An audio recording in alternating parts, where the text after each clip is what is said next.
ওহো কি অবস্থা সবাই কমেন্ট সেকশনে জানায় দেন। লিটারালি আমি Realme 13 মেগাপিক্সেল ক্যামেরা ইউজ করছি, 48 মেগাপিক্সেল ক্যামেরা ইউজ করছি, 64 মেগাপিক্সেল ক্যামেরা ইউজ করছি। This is Realme 9।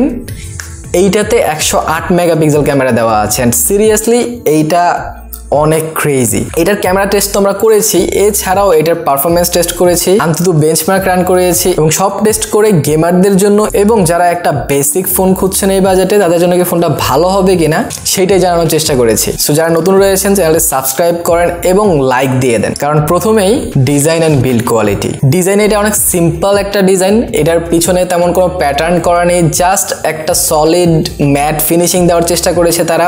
ডেফিনেটলি 27,000 টাকায় আমরা পলিকার্বনেট আশা করি না এটার বিল্ড কোয়ালিটিতে, বা এটার পিছনে পলিকার্বনেটই তারা ইউজ করেছে, এটা গ্লাস পাবেন না আপনারা।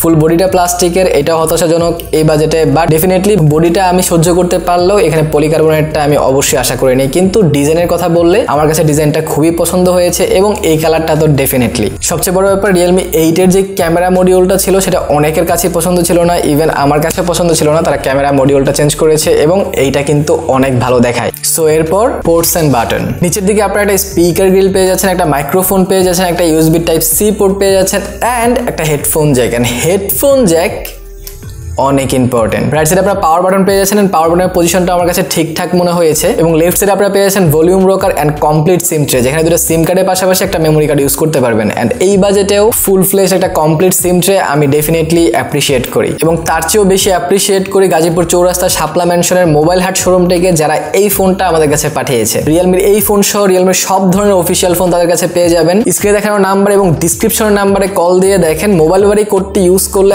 আপনারা পাওয়ার ব্যাংক, ব্লুটুথ হেডফোন সহ বেশ কিছু গিফট পেয়ে যাবেন। দেন উপরের সাইডে আপনারা পেয়ে যাচ্ছেন একটা secondary noise cancellation mic, which is good I think. তার সাথে সামনের দিকে আপনারা একটা 6.4 ইঞ্চ পাঞ্চ হোল ডিসপ্লে পেয়ে যাচ্ছেন, যার PPI ছিল 411 এবং যেটার পিক ব্রাইটনেস আপনাদের 1000 নিটস পর্যন্ত যায়। তার সাথে এটা একটা ফুল HD প্লাস রেজুলেশনের ডিসপ্লে। সো আপনাদের মিডিয়া কন্টেন্ট ওয়াচিং এবং ভিডিও কন্টেন্ট ওয়াচিং অনেক ইনহ্যান্স হয়ে যাবে যখন আপনারা কোনো হাই রেজুলেশনের ভিডিও দেখবেন, অথবা নর্মালি আপনারা যখন ব্রাউজিং করবেন কোনো কিছু, অথবা কোনো কালারফুল জিনিস দেখবেন। কারণ এটাতে কিন্তু সুপার অ্যামোলেড ডিসপ্লে দেওয়া হয়েছে, সেটাও মাথায় রাখবেন। তাহলে ফ্রন্টে আপনাদের কর্নিং গরিলা গ্লাস 5 এর প্রোটেকশন দেওয়া হয়েছে, which is great I think. এই বাজেটে কর্নিং গরিলা গ্লাস 5 আমরা সবাই অ্যাপ্রিসিয়েট করি। এছাড়া ডিসপ্লের ভিতরে আপনাদের ফিঙ্গারপ্রিন্ট সেন্সরটা দেওয়া হয়েছে, হুইচ ইজ ডিসেন্ট আমি বলবো। আমি ডেফিনেটলি 27,000 টাকায় আর একটু বেটার ফিঙ্গারপ্রিন্ট স্পিড আশা করেছিলাম, বাট ডিসেন্ট বলবো আমি, ঠিকঠাকই বলবো। আপনারাও দেখতে পাচ্ছেন যে খানিকটা সময় নেই, যদি আরেকটু কম সময় নিত আমি আরেকটু খুশি হতাম। এছাড়া অনেকক্ষণ ভিডিও দেখেছি আমি, অনেকক্ষণ ব্রাউজিং করেছি এবং এটার ডিসপ্লেটা আমার কাছে আসলে অনেক ভালো লেগেছে। নিচের বেজেলটা আরেকটু কমাইতে পারলে আরেকটু ভালো হতো, বাট কনসিডারিং দ্য বাজেট এটা আমি কমপ্লেন করতে পারছি না। এবং আপনারা যখন ভিডিও দেখবেন বা ইউটিউবে কোনো কন্টেন্ট ওয়াচ করবেন, আপনাদের কাছেও কিন্তু অনেক ভালো একটা এক্সপিরিয়েন্স আসবে আশা করি। এবং তার সাথে ডিসপ্লেতে 90 হার্জ এর রিফ্রেশ রেট দেওয়া হয়েছে। এখানে আপনারা 60 হার্জ, 90 হার্জ অ্যান্ড অটো করতে পারবেন, যেটা 1 হার্জ থেকে 90 হার্জে ওঠানামা করবে। ডেফিনেটলি 90 হার্জ দেওয়ার কারণে এর সফটওয়্যারের যে এক্সপিরিয়েন্সটা সেটা অনেক ভালো ছিল, টাচ রেসপন্সটাও কিন্তু বেটার ছিল। এবং নর্মালি যখন এটা আমি ইউজ করেছি তেমন কোনো লাগের দেখাও পাইনি। সো এরপর UI অ্যান্ড OS। এটার UI অ্যান্ড OS নিয়ে কথা বললে এখানে Realme UI 3.0 পাচ্ছেন। Definitely out of the box আপনারা Realme UI 2.0 পাবেন, বাট যখন আপনারা এটা আনবেন, আপডেট দিবেন, আপনাদের 3.0 চলে আসবে, which is very good. UI 3.0 তে কিন্তু অনেক কিছুই এক্সট্রা এসেছে এবং অনেক কিছুই আপনারা কাস্টমাইজেশন করতে পারবেন এটাতে। যেমন এটাতে আপনারা ফ্লোটিং উইন্ডো পাচ্ছেন, যেখানে আপনি অ্যাপস ইউজ করার সময় ওইটার উপরে আরেকটা অ্যাপস লিটারালি আপনি ইউজ করতে পারবেন। লাইক কম্পিউটারে আমরা যেরকম 2-3টা অ্যাপস একসাথে ইউজ করি সেরকমটাই। এবং এটা সবচেয়ে বেশি কাজে দেয় আপনি যখন গেম খেলবেন। তখন আপনি গেম খেলছেন, এরকম সময় কেউ SMS করছে আপনাকে হোয়াটসঅ্যাপে, তখন কিন্তু আপনাদের হোয়াটসঅ্যাপ খুলে এরপরে SMS এর রিপ্লাই দিতে হয়। এটাতে কিন্তু সেরকম নয়, আপনি গেম খেলছেন তার মধ্যে আপনি একটা উইন্ডো পেয়ে যাবেন, সেইখানে আপনাদের SMS এর রিপ্লাই করতে পারবেন, অথবা যদি সেটিংসে কোনো কাজ থাকে সেটিংসের কাজটাও আপনারা করতে পারবেন সেইখান থেকেই। এবং এটাতে স্মার্ট স্লাইডার দেওয়া হয়েছে, যেখানে আপনারা বেশ কিছু প্রয়োজনীয় অ্যাপস আপনারা রেখে দিতে পারবেন, যেটা আপনাদের খুঁজে বের করতে হবে না, ডিরেক্টলি সেখানেই থাকবে, সেখান থেকে আপনারা এটাকে ইজিলি ইউজ করতে পারবেন। এছাড়া এটার পার্সোনালাইজেশনে যদি আপনারা যান, সেখানে গিয়ে আপনারা লিটারালি আপনাদের যে আইকনের কালার, আইকনের যে শেপ, এই সব চেঞ্জ করতে পারবেন, আপনাদের ফন্ট চেঞ্জ করতে পারবেন, থিম চেঞ্জ করতে পারবেন, সব কিছু সেখানে অপশন দেওয়া আছে। ইভেন এটাতে অলওয়েজ অন ডিসপ্লে মোডও দেওয়া হয়েছে এবং সেইখানেও আপনাদের যে ডিজাইনটা এটা আপনারা নিজেরা ক্রিয়েট করতে পারবেন, নিজেদের মতো করে ডিজাইন ক্রিয়েট করে করে নেবেন এবং সেটাই কিন্তু আপনাদের অলওয়েজ অন ডিসপ্লেতে দেখাবে। So which is good and এই কাস্টমাইজেশনের অপশন অবশ্যই অনেকের কাছে অনেক ভালো মনে হবে। আপনারা নতুন নতুন জিনিস দিয়ে আপনাদের ফোনটাকে অলওয়েজ নতুন নতুন লুক দিতে পারবেন। এছাড়া এটাতে out of the box Android 12 পেয়ে যাচ্ছেন, which is great. I think আপনারা এই বাজারে ডেফিনেটলি অ্যান্ড্রয়েড 12 আশা করেন অ্যান্ড অ্যান্ড্রয়েড 12 এর কারণে এটার যেই ইউজার এক্সপিরিয়েন্সটা ছিল সেটা আরেকটু ইনহ্যান্স হয়েছে। বাট আমি রিয়েলমিকে বলবো যদি তারা এক্সট্রা যে অ্যাপসগুলো দেয় লাইক টিকটক অনেক কিছুই ভরে দেয় আর কি, সেগুলো যদি নেক্সট টাইম থেকে না থাকে আর একটু ভালো এক্সপিরিয়েন্স আসবে আশা করি। এছাড়া ফোনের নিচের দিকে আপনারা স্পিকার গ্রিল পেয়ে যাচ্ছেন এবং স্পিকারটা যদি আমি চেক করি তাহলে আপনাদের কিছু একটা শোনাই, আপনারা শুনে দেখেন যে এটা স্পিকারের সাউন্ডটা কীরকম।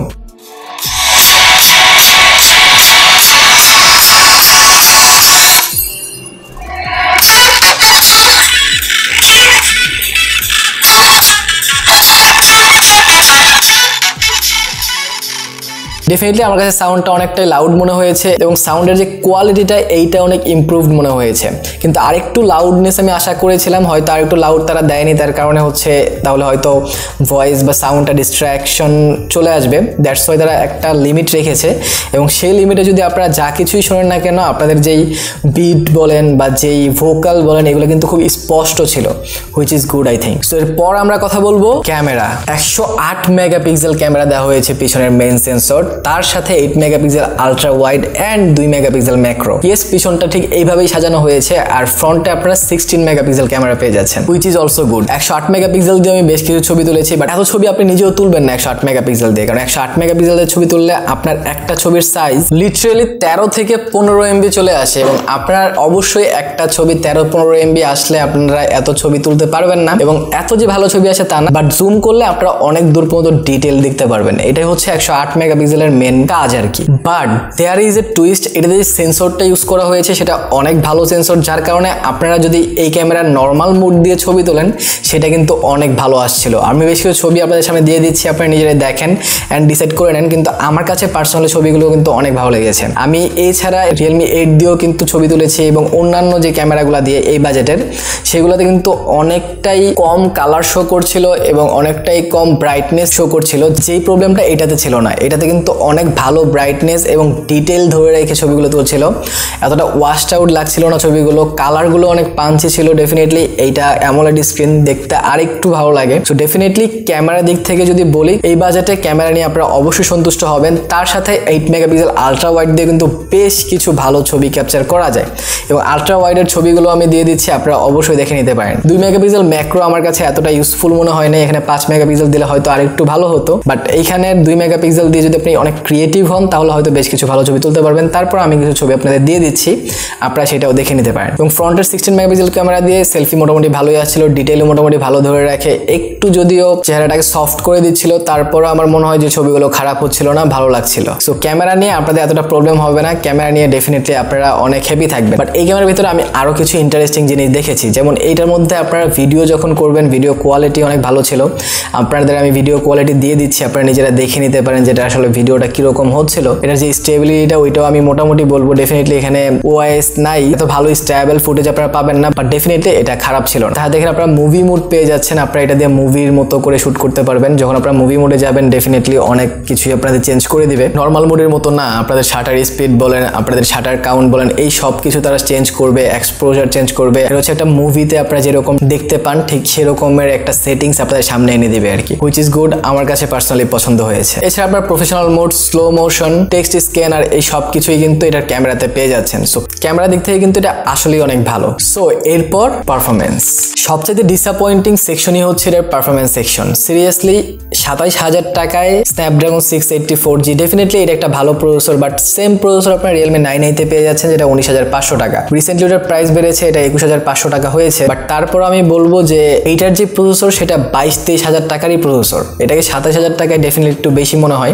এবং অন্তত বেঞ্চমার্ক আমি আপনাদেরকে দেখাচ্ছি, আপনারা নিজেরাও বুঝতে পারবেন যে আসলেই এটা একটু ওভার প্রাইসডই করা হয়েছে, কারণ এটার পারফরমেন্স সেকশন আমাকে এতটা বেশি হ্যাপি করতে পারে নাই। বাট ডেলি লাইফ আপনাদের ইজিলি চলে যাবে, বাট যখনই আপনাদের হেভি টাস্কের কথা আসবে, যে আপনারা যখন হেভি টাস্ক করবেন লাইক গেমিং করবেন, আপনার জন্য বেশ কিছু গেমিং আমি এখানে করেছি। এবং যেহেতু এটা একটা প্রিমিয়াম ফোন এবং এটার গেমিং রিভিউটা আমি নর্মালি করবো না, কারণ আমার আগের ভিডিওগুলোতে কিন্তু আমি খুব নর্মাল গেমিং রিভিউ করতাম, জাস্ট নর্মালি কিছু ফুটেজ দিয়ে আমি জাস্ট আমার এক্সপিরিয়েন্সটা শেয়ার করতাম, একদম শর্ট টাইমে, বাট আমার মনে হয় যেহেতু এইটা একটা হাই রেঞ্জের ফোন এবং আপনারা 27,000 টাকা খরচ করবেন, আপনাদের প্রপার একটা ধারণা থাকা উচিত। তার কারণে আমি একটা প্রপার গেম প্লে রিভিউ আমি দিচ্ছি। আমি আগেই বলে নিচ্ছি, যদি এই টাইপের গেমিং রিভিউ আপনাদের কাছে ভালো লাগে তাহলে আমার কমেন্ট সেকশনে জানায়েন, এটা আমি কন্টিনিউ করবো। আদারওয়াইজ আমি নেক্সট টাইম থেকে এটা কন্টিনিউ করবো না। আর যেহেতু একটু বড় হবে, যদি আপনারা কেউ গেমিং সেকশনটা স্কিপ করতে চান তাহলে আপনাদের স্ক্রিনে যে টাইমটা দেখাচ্ছে ওই টাইমে আপনারা স্কিপ করতে পারেন। ওকে, আমরা পাবজিতে এখন প্রথমে যদি আপনাদেরকে আমি গ্রাফিক্সটা দেখাই তাহলে এখানে স্মুথে মিডিয়াম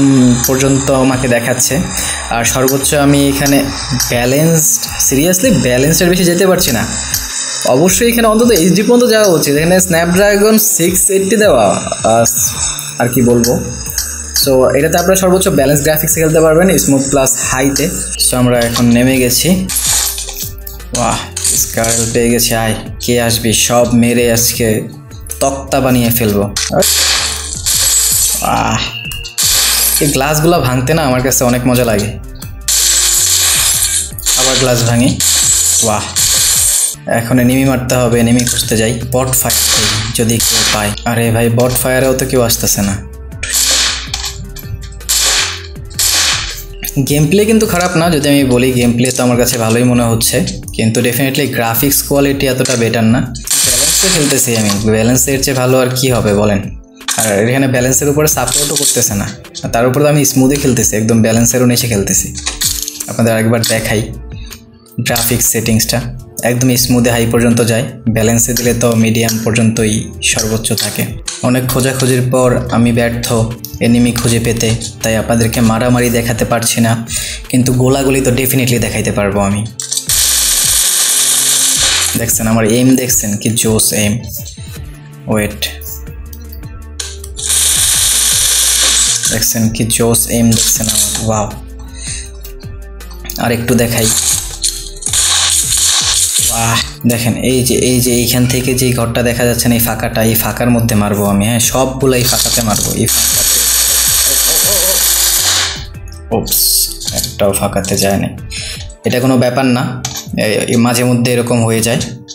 নেক্সট টাইম আমি আপনাদেরকে অবশ্যই দেখাবো যে আমি কতটা ভালো এইম করতে পারি, ঠিক আছে। এছাড়া কিন্তু এতে ওয়াইড ওয়ান L1 সাপোর্টেড, যারা স্ট্রিমিং করতে চান ফুল এইচডিতে তারা কিন্তু খুব ভালোভাবেই করতে পারবেন। সো নাও ব্যাটারি 5000 mAh ব্যাটারির সাথে আপনারা 33 ওয়াটের ফাস্ট চার্জিং পেয়ে যাচ্ছেন এবং ফাস্ট চার্জার পেয়ে যাচ্ছেন বক্সেই। সেটা দিয়ে আপনার ফোনটাকে আধা ঘন্টার মধ্যে 50% এবং 1 ঘন্টা 20 মিনিটের মধ্যে ফুল চার্জ করে নিতে পারবেন। এছাড়া যদি আমি ব্যাটারি ব্যাকআপের কথা বলি তাহলে এইটা আমি খুবই ভালো পেয়েছি। প্রথমত আমাদের অ্যামোলেড স্ক্রিন, দ্বিতীয়ত আপনারা এখানে 6 ন্যানোমিটার আর্কিটেকচারে বিল্ড করা একটা প্রসেসর পেয়ে যাচ্ছেন। সো পাওয়ার কনজাম্পশন কিন্তু অনেক কম হয়, যার কারণে আপনারা 1 থেকে 1.5 দিন খুব ইজিলি ব্যাকআপ পেয়ে যাবেন এবং খুব হেভি টাস্ক করলেও আপনারা প্রায় 5 থেকে 6 ঘন্টার মতো স্ক্রিন অন টাইম পেয়ে যাবেন। সো ডেফিনেটলি এটা অনেক ভালো একটা ব্যাটারি ব্যাকআপ আপনাকে প্রোভাইড করছে। সো ডেফিনেটলি যদি আপনাদের এরকম কোনো ফোন প্রয়োজন হয় যেখানে আপনাদের ক্যামেরা লাগবে টপ নচ, ডিজাইনটা ভালো লাগবে আর তার সাথে ব্যাটারি ব্যাকআপ অ্যান্ড ডিসপ্লেটাও আপনাদের বেটার দরকার, তাহলে ডেফিনেটলি এই ফোনটা আপনার জন্য। বাট আপনি যদি হন আমার মতো যার প্রথম প্রায়োরিটি হচ্ছে পারফরমেন্স, তাহলে ডেফিনেটলি এই ফোনটা আপনার জন্য নয়, কারণ এই ফোনটা পারফরমেন্সটা কিন্তু আপনার 27,000 টাকার মতো দিবে না। ডেফিনেটলি আপনার যেই কাজগুলো ডেইলি লাইফ ইজিলি চলে যাবে, বাট আপনি গেমার হলে এই ফোন থেকে দূরে থাকেন। এই ফোনের আশেপাশে যেগুলো আছে লাইক Realme 8ও কিন্তু এটার চেয়ে বেটার, ওইটারও কম্পারিজন অ্যান্ড স্পিড টেস্ট আসবে, সেই জন্য আপনার চ্যানেলটা সাবস্ক্রাইব করে রাখতে পারেন। এছাড়া ইনফিনিক্সের নতুন একটা ফোন আসছে হট 12 প্লে, সেইটার রিভিউ দেখতে চাইলে এখানে ক্লিক করে দেখে নেন। আই হোপ আপনাদের অবশ্যই ভিডিওটা ভালো লেগেছে, ভালো লাগলে লাইক কমেন্ট শেয়ার করে দিন। দেখা হবে পরের ভিডিওতে, টিল দেন আল্লাহ হাফেজ।